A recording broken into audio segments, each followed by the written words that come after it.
Hi, and thank you for tuning in to Noir Histoire. I'm Natasha, and in this episode, I'll be discussing Black Cake by Charmaine Wilkerson. Black Cake jumped out to me when I came across it online while searching for books to read, largely because my family's from the Caribbean. My mother bakes black cake or fruit cake every year around the holidays, and this jumped out to me in part because I read a lot of books about Black culture.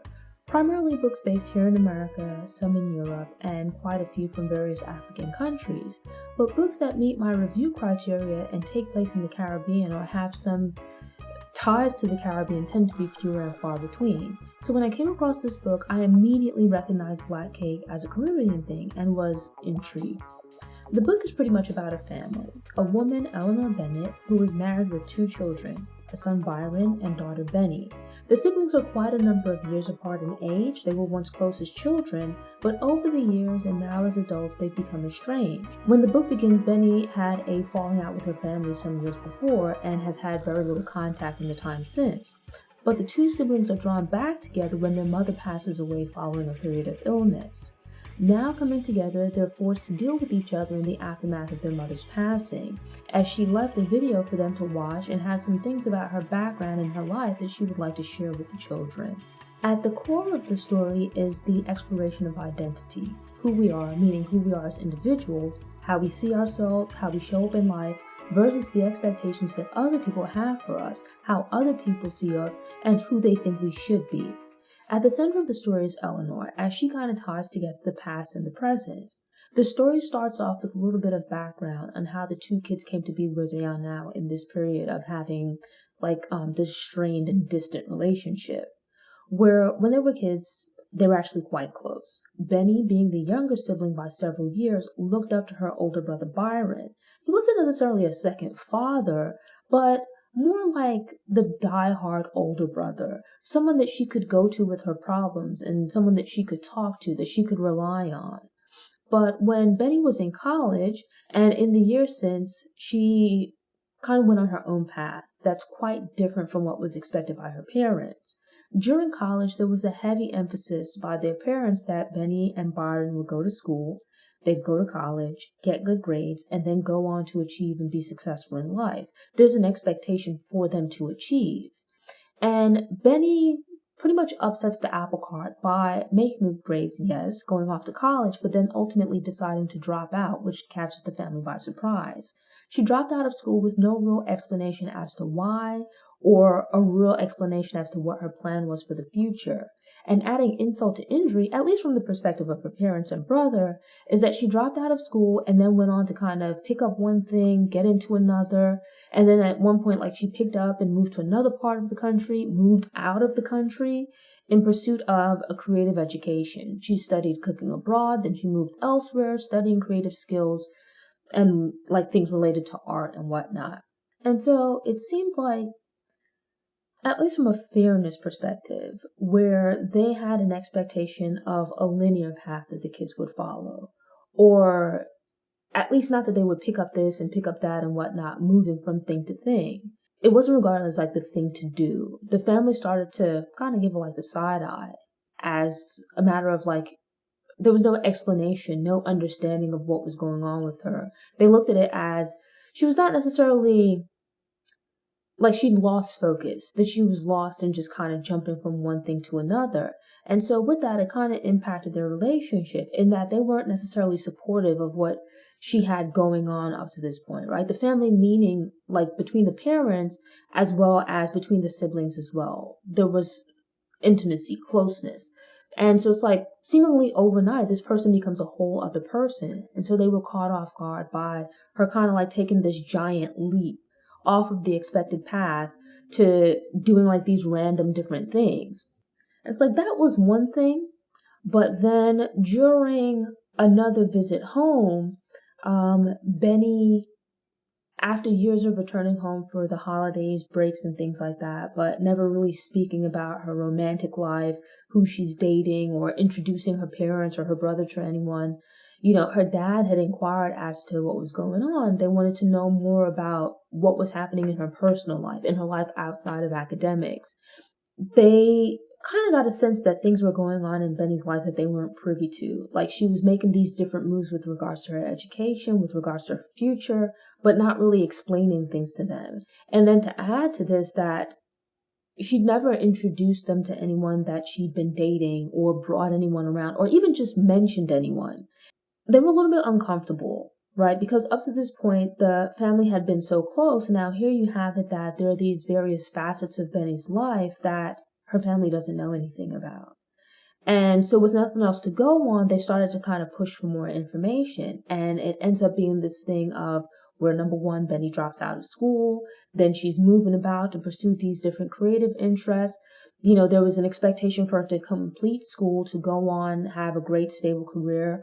But instead, she's like working a variety of odd jobs, like a waitress and these other things. Not to say that there's anything wrong with these types of jobs, but rather that it didn't fit the expectations that her parents had for the kids. They looked at it as she had so much potential and did quite well in school. It's not like she struggled as a student. Suddenly to just drop out, and from their perspective to be lost and directionless, flittering from one thing to another, they felt that she wasn't living up to her potential. And with no explanation as to what was going on, it made them push for more information. When Benny did decide to share aspects of her life with them, which was that the person that she was seeing at that time was actually a woman, you know, that in and of itself would have been shocking to her parents, given that up to that point, there was no indication that she might be interested in women. It was just assumed, they were expecting that if she brought anyone home, that it would be a man. So there was some discomfort there. But added to the confusion was that in explaining that she was involved with a woman, Benny made a point to express to them that this is who she was seeing at the time, but it was possible that in the future, she could also be seeing a man, indicating to her family that basically she was bisexual. And unfortunately, it seems that maybe it was a matter of her parents or her dad being caught off guard and of a different time, not really knowing much or understanding about Benny's life. And then suddenly having these preconceived notions about Benny, these expectations for Benny and what her path and future would look like. You know, they expected a more traditional path for her. And with Benny now making these changes seemingly out of the blue with regards to her education, with regards to her professional career, her personal life, it just threw her dad for a loop. And his initial reaction was to be upset and to express this confusion as anger, or his confusion came out as anger. The book explores the sense of hurt that she felt, where there's this thing that you hear sometimes of hurt people, where unbeknownst to her family, Benny had some very negative experiences at college with regards to trying to fit in. She was actually assaulted by some classmates, and it made for a very troubling experience. This thing of her trying to fit in, people were trying to push and force her into particular boxes, and finding that she wasn't what they thought she was or what they thought she should be. Not just her experienced rejection, but violent rejection. And adding to that, she went through these things at college and did not share these experiences with her parents or even with Byron.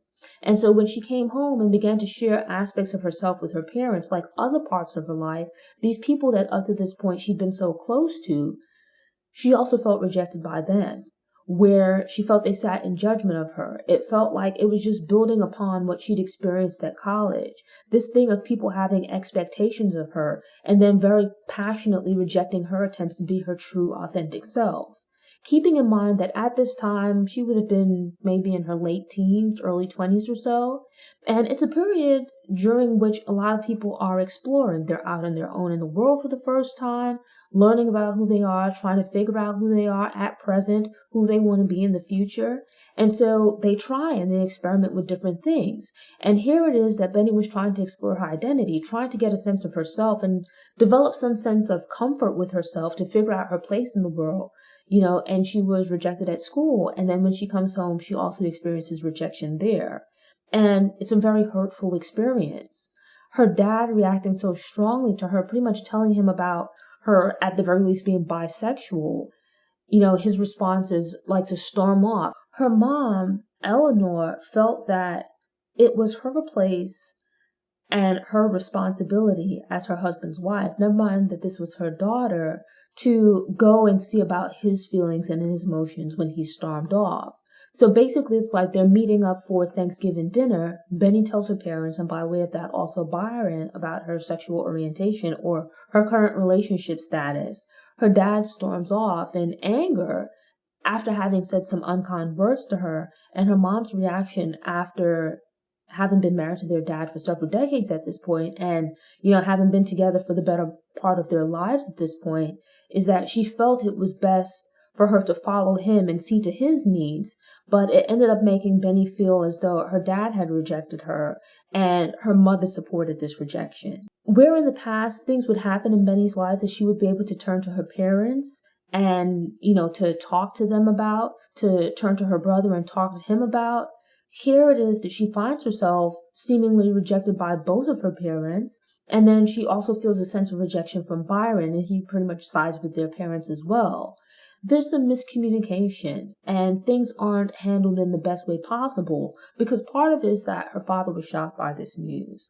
But in no way did it mean that he didn't love her, he didn't want to have anything to do with her. Really what it was that he was caught off guard by this information and just needed time to process it. But his reaction in the moment was heartbreaking to Benny. And feeling rejected once again, after having had these previous experiences, her reaction was to remove herself from the situation. How her family reacted was incredibly hurtful to Benny. And instead of lashing out or anything like that, her response was to distance herself, really for self-preservation. Her dad really just needed time to cool down and get himself together. When he was ready to reach back out, not that long after, to speak more calmly to Benny, he attempted to find her in the house, but found that she'd already left.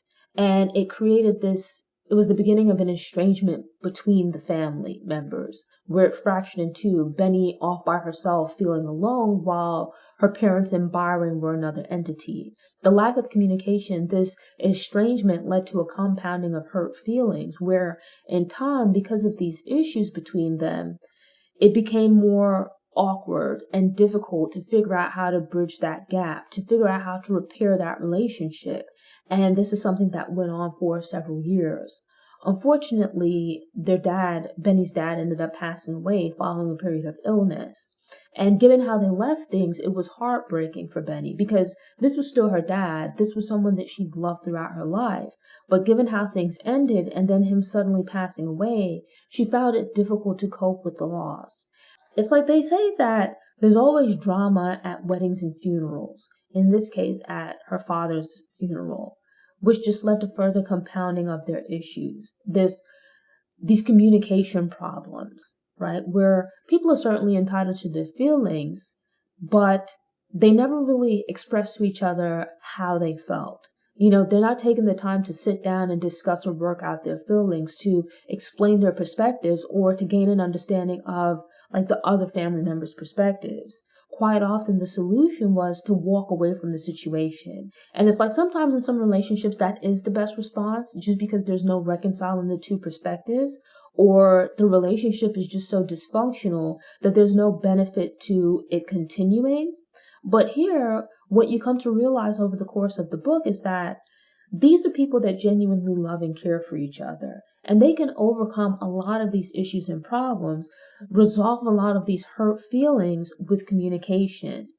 But there's some stubbornness at play where their feelings are so entrenched. There's an assumption that they have all the information, that they know everything, they completely understand the situation, while not realizing that they're operating with limited knowledge. They're missing some key facts, details that would largely change their perspective. And so you have this situation with Benny, but Byron as well, where Byron is kind of like the prodigal child. He started on the path that was set forth by their parents. He's exceeded their expectations. He's gone to college, completed his core studies, went on to graduate school, and now has a really great profession where he's a thought leader in his field. And in addition to that, as his parents get older and, start to become ill and whatnot, he helps to take care of them. He becomes a support system for them. Healthcare proxy, right? Taking on a lot of the family responsibilities and obligations, instilling a heavy sense of weight on himself, a heavy sense of responsibility on himself, and thus feeling some resentment towards Benny, because as time goes on, he's kind of struggling under the weight of all of these expectations. And he sees things as Benny being free to live her life, not really shouldering any of the family responsibilities or expectations. He resents this perceived freedom that's now part of Benny's identity. And it's like with this theme of identity, how we see ourselves, how our family sees us and their expectations, as well as how we're perceived out in the world, Byron also struggles with identity, where he's very much his parents' son. He lives up to their expectations and then some. He's a marine biologist and has built this career for himself, but is actually struggling within the organization where he works. As part of it is he's a black man.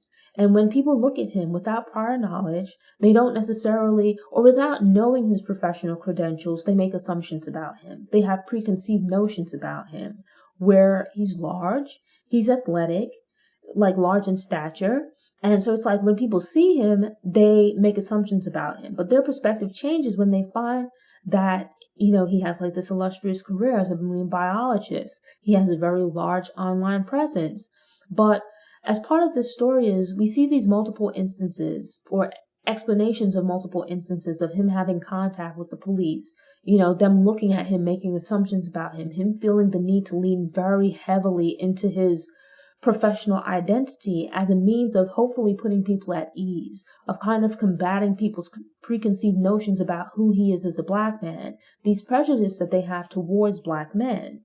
And so it's an interesting perspective as well, because you see that it's one thing to be ambitious, but you see he puts a lot of pressure on himself to be like the perfect man, the perfect professional, to be very aware and to make every effort possible so as not to make other people uncomfortable, to combat their prejudice, their preconceived notions. It's like instead of him living his life for him as an individual and doing what makes him happy, what makes him feel fulfilled, pursuing some of these goals that he has, he feels this pressure to be a positive representation of black men.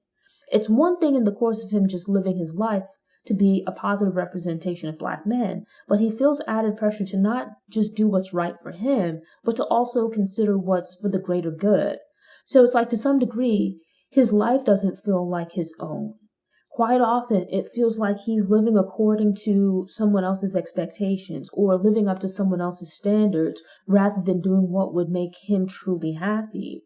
And as part of that, you see him kind of like taking on all of this pressure onto his shoulders and feeling stressed, especially once his parents begin to get older and start to suffer with health issues, where he's shouldering the burden of these expectations and responsibilities. And so in comparison between the two siblings, there's this thing about expectations where one pretty early on casts them off, but then feels rejection because of it. And then you have this other sibling who, in hopes to be accepted, takes on these expectations, really burdens himself with them, and ultimately both end up being somewhat unhappy in their lives until they reconcile these things. And then at the center of the story is Eleanor. And there's like this generational thing of identity and expectations and familiar burdens, these pressures that are put on people. And when we look back over the life of Eleanor in her past, where she comes from an island, it's not specified within the book, but really the island is pretty much based on Jamaica. There's this conversation about her and her identity where I don't want to like spoil the story for you by getting into the details of what exactly is taking place in Eleanor's story, as there are some twists and turns there. But basically what happens with Eleanor is that things took place in her past where she had to leave her life behind, much as her mother had to do as well.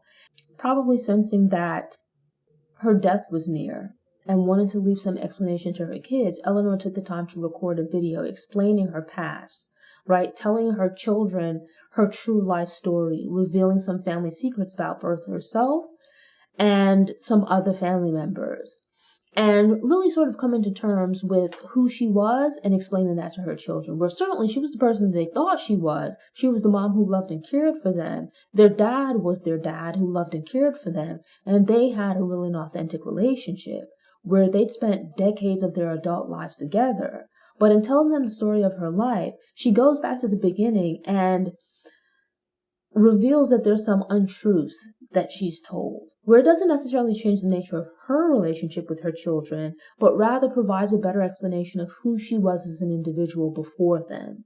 And it helps to put a lot of things into perspective and helps her kids gain an understanding of who she was in the past, where she came from. It ends up being a kind of bonding experience because they've all dealt with these pressures with regards to identity, having to hide who you are, trying to figure out yourself while also operating under the pressure of other people placing expectations on you and familial responsibilities. And it's this thing of people feeling the need to hide away pieces of themselves in efforts to protect themselves and just living within that struggle within the family because they're under this burden of expectations, this struggle to be your true authentic self. And so you see it as a generational thing where Eleanor's mother was married to her dad, and it reached a point where the marriage was unhappy and she felt compelled. She felt she had no choice but to leave the marriage. And the way she went about doing it would have an impact on Eleanor's life. Eleanor then, as she was a young woman, had a burden placed on her by her father with regards to his expectations for her, what her life should be going forward, her obligations, her familial obligations. And it led to her having to create a new identity for herself, separate from her father. It basically resulted in her being cut off from her father, being cut off from the rest of her family, and just about everyone else that she knew. And so it's a really interesting book that, as I said, explores identity. It's in a way that most of us wouldn't be dealing with these specific type of details, like having to literally run away. But I think there's a certain human element to it. This discussion of who we are as people and the expectations that are placed on us by our families, the expectations that are placed on us by our friends, and then the broader expectations that are placed on us by society, the assumptions that people make about us. And, with regards to how we're perceived in the world and then how people think we should be and function in the world. And I thought it was just a really interesting book. There's some twists and turns that make the story all the more interesting, but really what connected with me was this thing of exploring identity. We learn about some of the secondary characters, such as Eleanor's childhood friend, her husband, as well as her parents. And then with Benny as an adult, we see the interactions that she has at college, some of the people that she's dated, some of the people that Byron has dated as well, a woman in particular that he's dated, and unfortunately at the time of the book, the relationship has ended. And it's like you get some insight into those secondary characters and how they interplay with these three primary characters. And it just all combines to make a really interesting story. And with that, I think the book is really good and I highly recommend it. Thanks for tuning in. Show notes are available on the Noir Histoire website via the link in the episode description. If you enjoyed this episode and want more book recommendations, subscribe to the channel, click the notification bell, and check out my book review playlist.